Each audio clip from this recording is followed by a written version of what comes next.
First, we are watching Joe Biden and his communist handlers unleash their plan to build back better. If you remember, that's the Biden campaign promise and slogan. But to them, better is a socialist America, where in order to build it back better, in their eyes, is to burn it all down first, tear it apart, destroy anyone in their way. So once the rebuild begins, there's no one left to block the evil path to communism.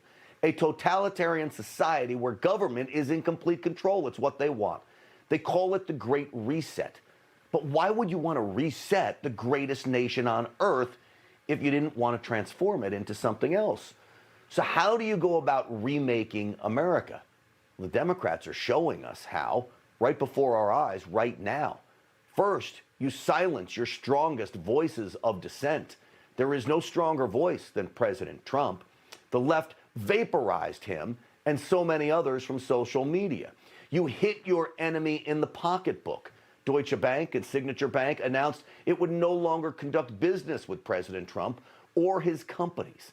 Goldman Sachs, JP Morgan, and others are declaring they will not be giving any political donations to any lawmaker who took part in the election challenge. How long is it until all high-profile conservatives are shunned by financial institutions and unable to conduct business as well? The credit card processor Stripe has stopped processing payments for the president's campaign website. You can't survive politically if you can't raise money. They know this.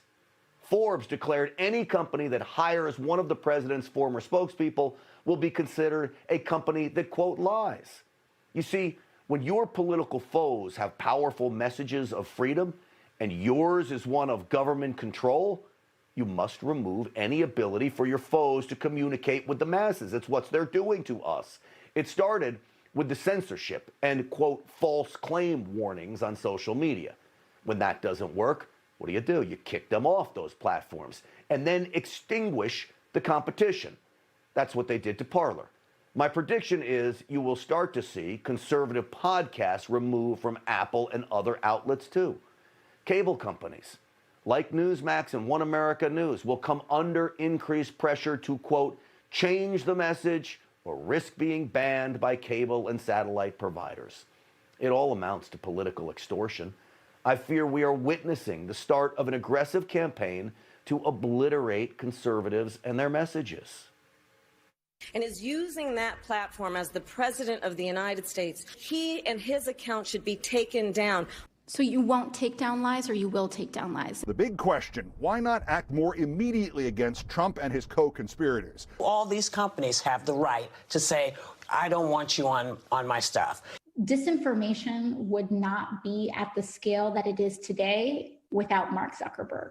Trump must be held to account, but so must his Retrumplican enablers.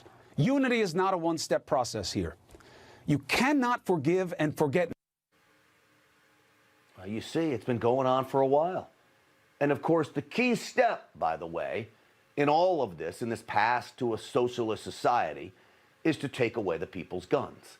Joe Biden announced he will, quote, defeat the NRA. Good luck with that. He lost the last time around. He wants to institute unconstitutional gun confiscation schemes. It all goes into the Marxist plan. And then, of course, there is all of you, the engaged, passionate masses, the people who love America and the ideals of freedom that it was founded on. Well, they have plans for you too. There are millions of Americans, almost all white, almost all Republicans, who somehow need to be deprogrammed.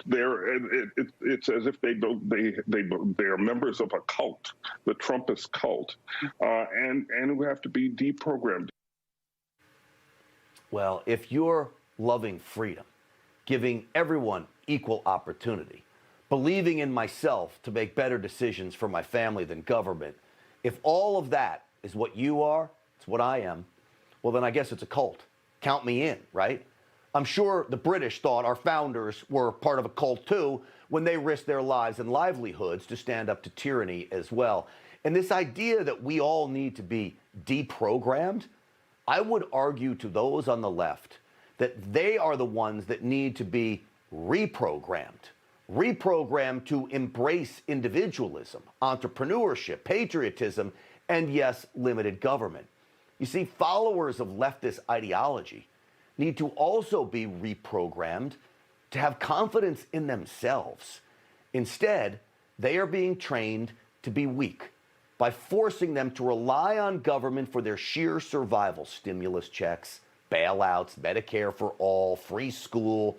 It's all training for a communist America. And it is unfolding right before our eyes at a rate that I have never witnessed before. You just watched Newsmax TV, America's fastest growing cable news channel, now in more than 70 million homes. You can get Newsmax TV on your cable system or check your cable guide. And if your system doesn't carry Newsmax, call them, tell them you want Newsmax TV, because we're real news for real people.